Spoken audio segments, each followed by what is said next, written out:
CAPTCHAs are even worse than you thought, somehow. Apple keeps re-enabling AI for some users. Salt Typhoon is still around. Exciting news from Mullvad and Kagi, and much more. Welcome to Surveillance Report 214, where we are dedicated to keeping you private and secure with the latest news from the past week. I am Nathan from The New Oil. I am Henry from Techlore.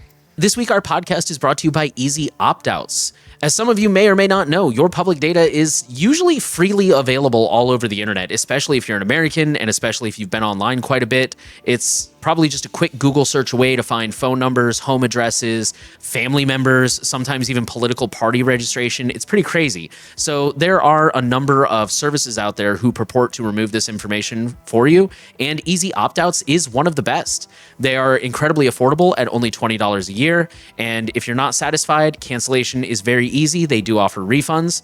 Both Consumer Reports and Privacy Guides have done some real-world testing, and both of them have found them very effective. EasyOptOuts asks for minimal information. They're not asking for anything that isn't already publicly available, which they then use to find your records, of course, to request takedown. There are only 2 employees, and they are the founders of the company, so they're not sharing your data with a whole bunch of employees or third-party contractors. There are no ads or analytics on the platform. They do not submit removal requests unless they found your data on the website, and they are always adding new sites to support over time as they become aware of them and they figure out what the removal process is. And for those of you who run businesses or have influence over businesses, they offer business plans. So if you want to offer this as a perk to your employees, go ahead and contact them. Thank you so much to Tyler and Ben for supporting this show. We really appreciate it. We really like their service. And I always feel the need to say this. Of course, you can do this data removal stuff yourself, but it is incredibly difficult and arduous and very, very time consuming. A lot of people just don't have that kind of time. So if you want to automate it a little bit, or you just want to use this to like knock out the low hanging fruit and then follow up after doing that and find any more niche stuff that they might have missed, then of course that's also an option. So if you're looking for one of those solutions, be sure to consider them and check them out. All right, our highlight story this week is interesting. The headline says a 2023 study concluded CAPTCHAs are, quote, a tracking cookie farm for profit masquerading as a security service, unquote.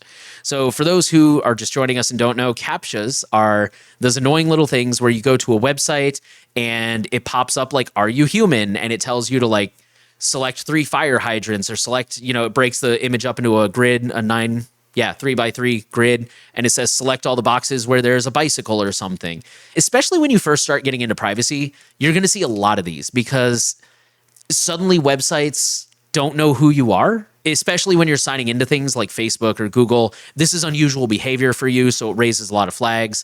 And that's kind of how they work, is there's a number of flags behind the scenes that websites will look for to see if you might potentially be a bot or a scammer or something. So they'll look for things like, are you using a VPN? What kind of browser are you using? Things of that nature. So a 2023 study from University of California in Irvine reveals that CAPTCHAs, particularly Google's reCAPTCHA version 2, may not be effectively preventing bot traffic and can introduce privacy concerns. Quick pause, the bot traffic thing, I've heard that before. I've never fact-checked it, but I've heard several people say that bots are actually better at passing these things than people are. So that's not really news. But the privacy concerns bit, Henry and I were talking about this a little off air. I've seen this allegation around quite a bit. I've never seen any proof of it, but it was just kind of a logical assumption. It's like, well, if Google is serving these, especially if you're not taking the appropriate privacy measures, there's a good chance that it's contacting Google's servers and therefore they could be collecting data. I'll let Henry talk about it a little more, but he's also seen similar allegations made in places. Going back to the article, the study found that CAPTCHAs can waste significant amounts of user time and generate substantial revenue for Google through tracking cookies and data from image-based CAPTCHAs. These tracking cookies potentially contribute to ad targeting and AI model training. The study also indicates that bots now outperform humans in completing reCAPTCHA checkboxes, like I said, while humans take more time but are more accurate in image detection. Maybe the bots are just doing it faster and that's why they're better at it, but I'm not sure. The presence of tracking cookies and reCAPTCHAs may introduce new security and privacy risks. Quoting the article, the researchers took the average completion time of a 3.53 second across both image and behavior CAPTCHAs and multiplied that against a low-end estimate of 512 billion reCAPTCHAs completed across the internet between 2010 and 2023, resulting in the following estimation. So just to recap that, basically they figured out it takes about 3.5 seconds to complete a CAPTCHA. And they said if you multiply that, at a minimum, they estimate that there have been 512 billion reCAPTCHAs done since 2010. That means 819 million hours. And remember, this is a low end. 819 million hours spent solving CAPTCHAs, $6.1 billion worth of our time if you do the US federal minimum wage, 134 petabytes of internet bandwidth, 7.5 million kilowatt hours of energy, which produced 7.5 million pounds of CO2. And if you put the 819 million hours against the average human lifespan of 79 years, that's 1,182.7 lifetimes spent solving CAPTCHAs. So something we're trying to do a little bit more these days is talk about what you guys can do, actionable takeaways and mitigations. CAPTCHAs are really hard to avoid, again, because it's just kind of an automated thing. But you could definitely look more for services that do more privacy-respecting CAPTCHAs, like Proton does. I think Tuda came up with their own, but don't quote me on that one. I know HCAPTCHA is a really popular alternative. I don't think it's necessarily a huge improvement on privacy, but it's not Google, so that's a selling point. If you are the person running a website, you could try alternative methods for verifying humans. Again, like HCAPTCHA is a good one. Or The New Oil, one thing we do is we have to manually verify everyone who signs up for an account. And that's not to gatekeep. Like, we approve pretty much everybody. It's more to slow down. Like, there was one time that Mastodon, we covered the story, Mastodon was under attack. And I woke up in the morning and I had like 30 account applications that were obviously all bots. That kept my instance from becoming a hotbed of spam. The last thing that comes to mind for me is we recommend a lot of these privacy preserving features. Like, for example, I really recommend not storing any data in the browser. And that is a huge pain because that means that, you have to sign into everything every time. But a tracking cookie can't work if it gets deleted every time you close the browser. Or at very least, you should be using privacy-respecting browsers like Brave or Firefox or forks of Firefox, Tor browser, things that specifically block. Even if you can stay signed in, it'll block those third-party cookies and stuff like that, which can help reduce some of this tracking. The numbers that they use are pretty generous. I mean, using the US federal minimum wage of $7.25 an hour. It's time for an update from Future Nate. So in this next section, Henry said that HCAPTCHA is owned by Cloudflare, and after we finished recording, he double-checked that, and it turned out to not be true. But I decided to keep this section in because he goes on to make a bigger point that I thought was really interesting and worth addressing. HCAPTCHA is run by Cloudflare. So yeah, some people don't like it. So I'm not saying don't use HCAPTCHA. I mean, because this happens a lot. This is a common pattern in the privacy community. Oh, that service has a problem. Well, there's two choices. So what's your alternative to Cloudflare in this situation? It's Google. So pick your poison. Sometimes we have to pick our poison. We're in a community where sometimes there isn't a perfect situation for everything. And so you got to look at the pros and cons and evaluate what's best for yourself. And I think, overall HCAPTCHA is slightly better than what Google's probably going to pull off. And it's a slightly more trusted company, I think, than Google, especially when it comes to privacy. Now, some of the tips I have for people, I think front ends are really powerful. Sometimes sites themselves will captcha you, but you can still access the sites via some front ends. And honestly, this normally isn't a captcha issue. It's more of a just not letting you on the site issue. Like, you can't access Instagram sometimes if you're in a private browser with a VPN, but you can use a front end to still access Instagram or TikTok or lately Reddit, any of these services. Also Twitter. So you can use different front ends out there to access those. And a lot of times those front ends will have less invasive or no CAPTCHAs. The last tip I have, use this very carefully. It's, I think, similar to something Nate said. Compartmentalize. And if there's something you do every day that makes you get captured like nonstop and it's an important part of your life, please just set up a browser that doesn't have all the privacy and security precautions and just be okay with it. If you don't have to do it, then don't do it. I'm not saying people should downgrade their privacy and security. What I am saying is if you're putting like a public YouTube video together, this is something I do because I actually really like Google Images. I haven't really found a good image provider that provides similar results, and things that I really enjoy like Brave Search don't actually use Google for their images anyway. But there's a dedicated browser I use for just when I'm editing a video so that I don't get captured using Google Images. And it's only used for that one purpose, and all those images end up in a public YouTube video. That's just an example of how you can kind of set up a secure environment to access things in a convenient way. Put in the work up front so that way you don't have to put in work each time you do it.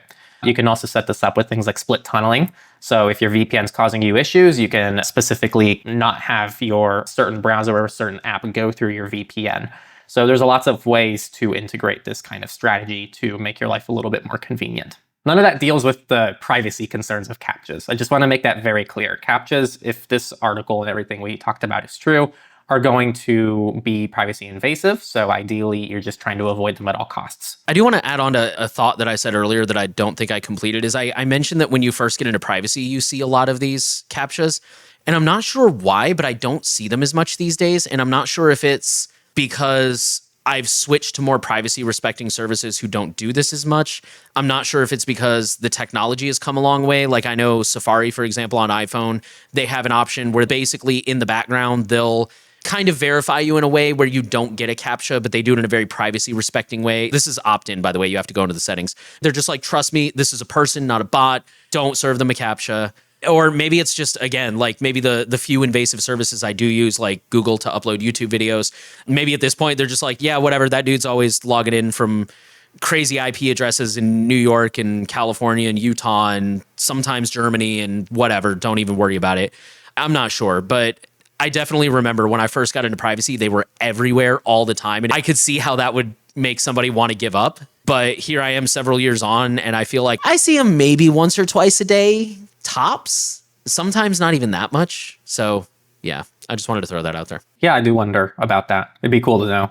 This isn't going to be for everybody, but for me, I've definitely experienced the same pattern. Like I don't really see CAPTCHAs anymore, but I've been able to attribute that on my end to just, I'm not going to disconnect from my VPN every time I want to do a web search. So like I end up making little adjustments to my workflow over time to iron out those little inefficiencies. And over time, I think it means, when you first set up a VPN and you start doing things more privately, you're still using Google search, for example. And then you're like, well, a Google search doesn't really work with my workflow anymore. So time to find an alternative. And before you know it, you're finding alternatives to a lot of services. At least that was my experience, which is why I no longer really stumble on them anymore.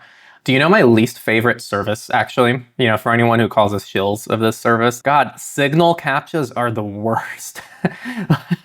I think I've run into those once or twice. Yeah, they're kind of brutal. Yeah, especially on desktop, because my default browser on desktop is Mullvad browser, and Mullvad doesn't redirect back into Signal. So I have to constantly change my default web browser to the point where I installed a tool that allows me to just, in a couple clicks, change my default browser, just so that when I get CAPTCHA'd, and I start new Signal messages every day. And sometimes if I have a VPN on, it triggers some spam thing where it's like, to send a message to this person, you have to fill out a CAPTCHA, and they use Google CAPTCHA for this. And it opens in your web browser, and oh my God, it's so frustrating. But anyway, now that I set up the tool, it redirects into a different browser, and then I can do the CAPTCHA, and it clears me through on Signal. But that one really bugs the hell out of me, and I wish Signal figured out a different way to do that. Now we're going to dive into the data breaches of the week. We're going to start with OpenAI that might have had a hack. So the AI giant is investigating a claim of 20 million stolen user credentials. And we're saying it's a claim because even the researchers are a bit skeptical of the legitimacy of the breach because they're citing invalid email addresses in the supposed sample data. This affected usernames, passwords, unclear if hashed or plain text, email addresses, names, and phone numbers. The breach may have been carried out by an individual or a group seeking to exploit OpenAI's vast user base for malicious purposes. Zacks is an American investment research company that provides its customers data-driven insights through a proprietary stock performance assessment tool called Zacks Rank to help with making informed financial decisions. The breach is alleged to have occurred all the way back in June of last year and exposed full names, usernames, email addresses, physical addresses, phone numbers, IP addresses, and unsalted SHA-256 hashed passwords. The leaked data has been added to the Have I Been Pwned database, which confirmed 12 million unique email addresses. So this appears to be legitimate and new data. Now we're going to go into companies. So Apple software update bug, air quotes, enables Apple Intelligence. So a recent update to macOS 15.3.1 and iOS 18.3.1 has re-enabled Apple Intelligence for some users, despite their previous attempts to disable it. And funny enough, this was really sporadic. So this behavior has been observed on both macOS and iOS devices, with some users seeing a welcome screen that automatically enables it. If you've previously disabled Apple Intelligence, which remember 18.3 and 15.3 did. So even if you never enabled it, it enabled it by default. So check your settings. Italian spyware maker SIO has been caught distributing malicious Android apps for years. And these apps masqueraded as popular apps such as WhatsApp, but shocker, they steal private data from users' devices. They can steal text messages and chats from things like Facebook Messenger, Signal, and WhatsApp, and even record phone calls and ambient audio. SIO sells to the Italian government, and the apps were likely used in a highly targeted campaign. The malware has been found on 13 different samples, with the oldest dating back to 2019 and the most recent to October of 2024. Google has had malware protection in the Play Store since 2022, and they said that currently there are no apps containing this malware known to be on the Play Store. Barcelona-based spyware startup Veriston shuts down. They're shutting down according to a legal notice published in Barcelona's registry on February 10th, and this comes after a 2022 Google report that revealed the existence of Veriston, which had long operated under a cloak of secrecy. The company's former employees told TechCrunch that they banned staff from disclosing where they work, highlighting the secretive nature of the spyware maker. As one former employee noted, Google's exposure of Veriston might have been the beginning of the end for the spyware maker. That'll take us into research. We only have one story this week. It's pretty quick. The headline says, "Hey Siri, are you a zombie?" This article basically discusses the issue of quote-unquote zombie devices, which are internet-connected products that have reached the end of life and are no longer receiving software updates, which poses security risks. So zombie devices can, for example, become part of botnets used for DDoS attacks, or they can be the initial entry point for an attacker to get into a network and pivot from there, because, again, they're end of life. They're not receiving security updates. Now, the disturbing part of this article is that it highlights that many consumers are unaware of the risks associated with using quote-unquote zombie devices. I liked this quote specifically. Among people with any type of connected device, 4 in 10, 43%, said that the last time they purchased one, they were not aware that it might lose software support at some point. Roughly a third of consumers with a connected device, 35%, said that they had been aware that their product would lose support at some point, and 22% said they did not recall. Politics. So China's Salt Typhoon spies are still hacking telecoms, now by exploiting Cisco routers. So the Chinese hacking group Salt Typhoon has continued to breach telecom networks worldwide, including the US, despite being exposed last fall. And again, this is that organization that kind of just hacked our entire cellular infrastructure and was just hanging out there for a while. And how did these companies and our government respond? Oh, we don't know how bad it is, but we can't seem to get them out. And eventually they did get them out. So researchers at Recorded Future have found that the same group has targeted over 1,000 internet-exposed Cisco devices, exploiting vulnerabilities to gain access to networks and steal data. This next one comes from Germany, where a regulator has charged Apple with abuse of power over app tracking transparency. The move follows a 3-year investigation by the Federal Cartel Office into Apple's app tracking transparency feature, which allows users to block advertisers from tracking them across different applications. The US tech giant has said the feature allows users to control their privacy, but has drawn criticism from who else but Meta platforms, app developers, and startups whose business models rely on advertising tracking. This is a quote from the German cartel office president. "The app tracking tool makes it far more difficult for competing app publishers to access the user data relevant for advertising." Apple, however, has defended the feature in an emailed statement to Reuters, adding that it, quote, "holds itself to a higher standard than it requires of any third-party developer," unquote. EU abandons e-privacy, AI liability reforms as bloc shifts focus to AI competitiveness. So the European Commission has withdrawn its proposal to update the e-privacy directive, which is a move that leaves online tracking unregulated in the EU. And this decision is seen as a blow to efforts to strengthen online privacy and data protection. The e-privacy regulation proposal aimed to regulate online tracking technologies and put penalties on a similar footing to the GDPR, was withdrawn due to a lack of agreement among EU co-legislators, with the Commission citing no foreseeable agreement as the reason. The existing e-privacy rules remain in force, but several tech giants have faced sanctions for breaching cookie consent rules. The EU's Digital Services Act provides a strong framework to ensure a high level of privacy, especially for minors, but its effectiveness is yet to be seen. That'll take us into the free and open source news. And we're going to start with Mullvad, who has partnered with Obscura VPN. Today, we are announcing a partnership with Obscura VPN, a newly launched two-party VPN service that uses our WireGuard VPN servers as its exit hop. This partnership starts on the 11th of February this year, with apps for macOS being available from this date on Obscura VPN's website.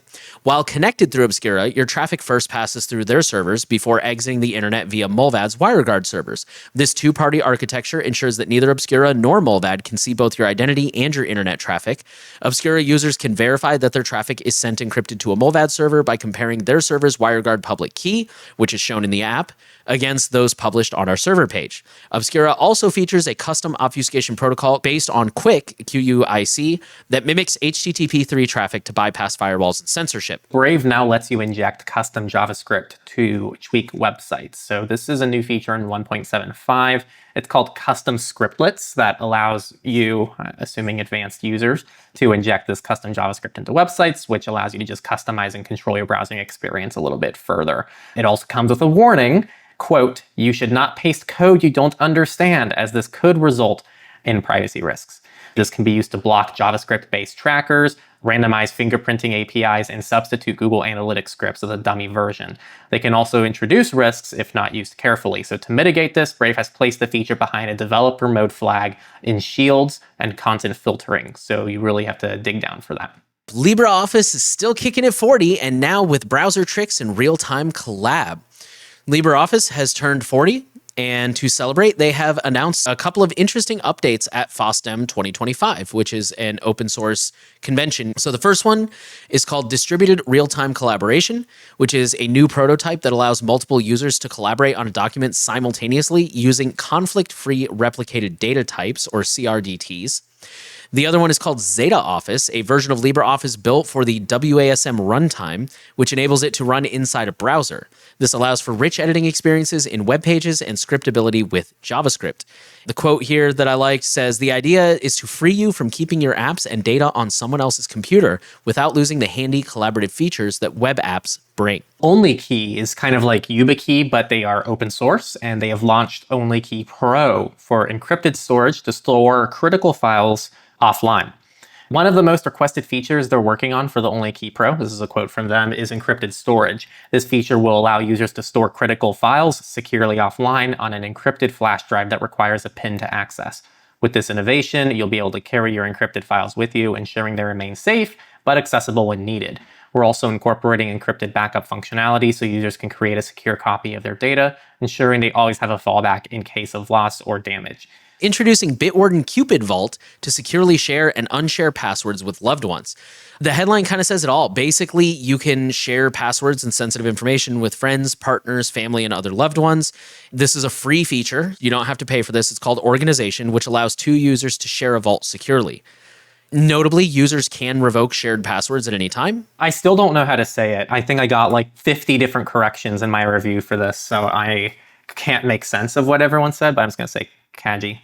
Kagi Search has announced the implementation of Privacy Pass Authentication, a protocol designed to protect user anonymity and prevent server-side tracking. So, context here, it's a paid search engine, which means they need to be able to know if you're a paid subscriber. They pretty much over-engineered this crazy solution to just be able to tell if you're a Kagi subscriber. So Privacy Pass allows users to authenticate without revealing their identity, making it impossible for Kagi to link searches to specific users. Even if a server attempts to incorrectly implement the server-side computation, the client-side implementation ensures that users remain protected. So this is something that you can enable. So this does require using their Orion browser, their Android app, or their browser extension, because that's how the signing is done and you need a way to sign it securely. So since this feature disables your account settings, it can be toggled on or off as needed. And one thing that isn't in our notes here is they also released an Onion service, so you can also access it through Tor as well, directly via an Onion link. Also, they open sourced this implementation of Privacy Pass,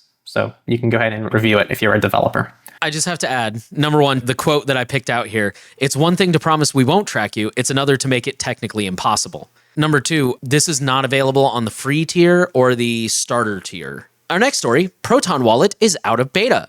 That's not the headline for the record. I actually saw this pop up in my newsfeed and I was like, yeah, whatever, marketing piece. And then I got the email about this. And then I was telling Henry, I'm like, man, I wish they would make an actual blog post. And he's like, oh, they did. And I'm like, wait, what? And I went back and looked at it. I'm like, oh, you're right. I thought that was a marketing piece, so I completely ignored it. I might leave that in the public version and hope Proton sees it.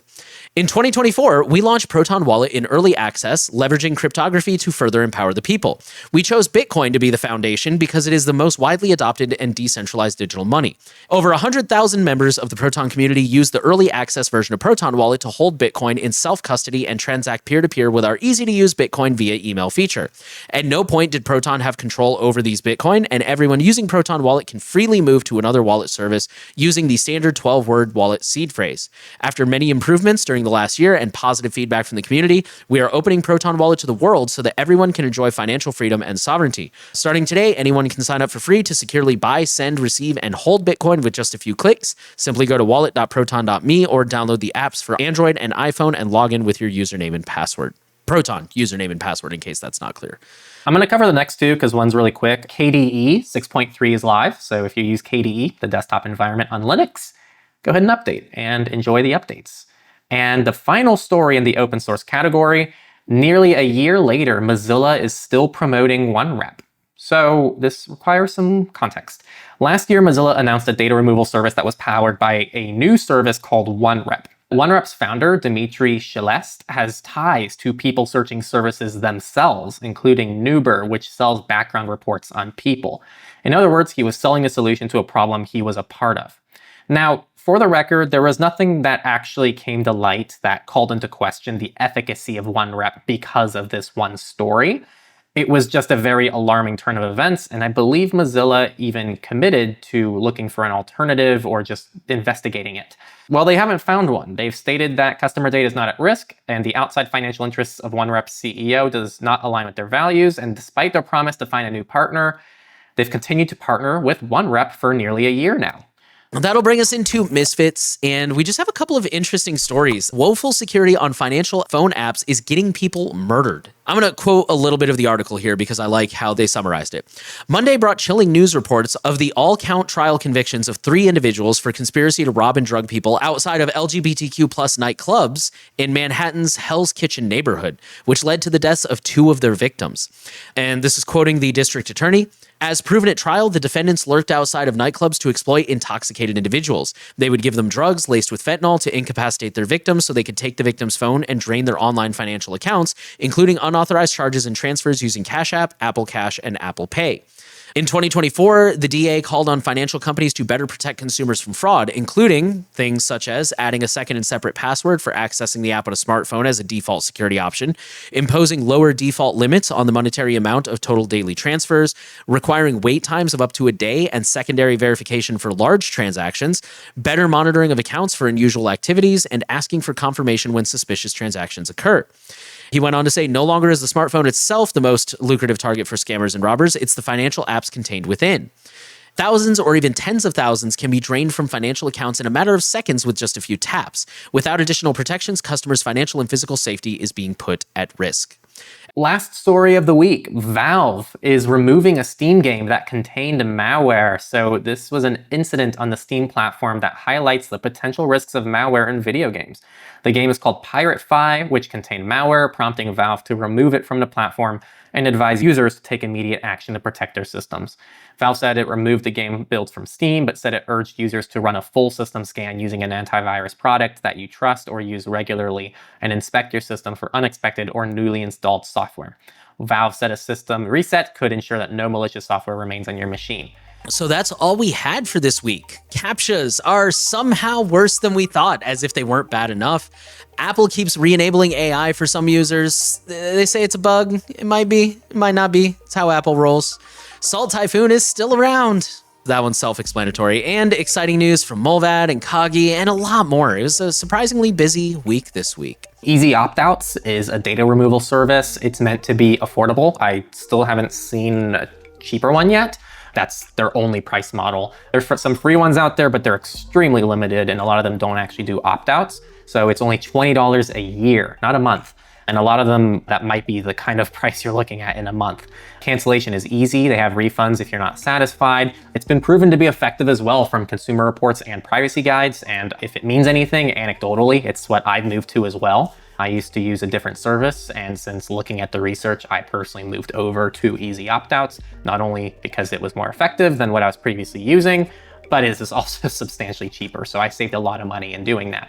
They ask for minimal information. You don't have to give any information that's not publicly available. So there's a lot of flexibility there. And they only have 2 employees. And we've spoken with both of them. They're super good guys. And they're also the founders. They don't share your data with anyone else or any third-party contractors. There's no ads or analytics. I really don't feel comfortable recommending really any other service right now for this rate. So aside from it being a sponsor, it's also just an organic suggestion that I have for anyone who's looking for a service like this. And finally, if you run a business, they have business plans. So it's a cool little perk. Maybe you can combine that with another like VPN business plan and offer some privacy and security perks to your employees if you have a little small company. Thank you, EasyOptOuts, for sponsoring us, and check it out down in the description. Super cool service and super lucky to have them as a sponsor. And super lucky to have you guys as listeners. Links to all of the stories can be found in the show notes. If you have a story that you think we should cover, please send it to news@surveillancereport.tech.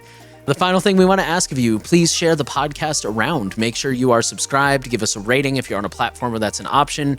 We don't do any advertising. It's all word of mouth. And, you know, sometimes we get a boost from the YouTube algorithm, but it's really you guys. You're what makes this possible, whether you're a paying subscriber or a free listener. We're trying to reach as many people as possible with the message of privacy and educate more people, and everything you do helps us do that. So thanks again for listening, and we'll be back next week.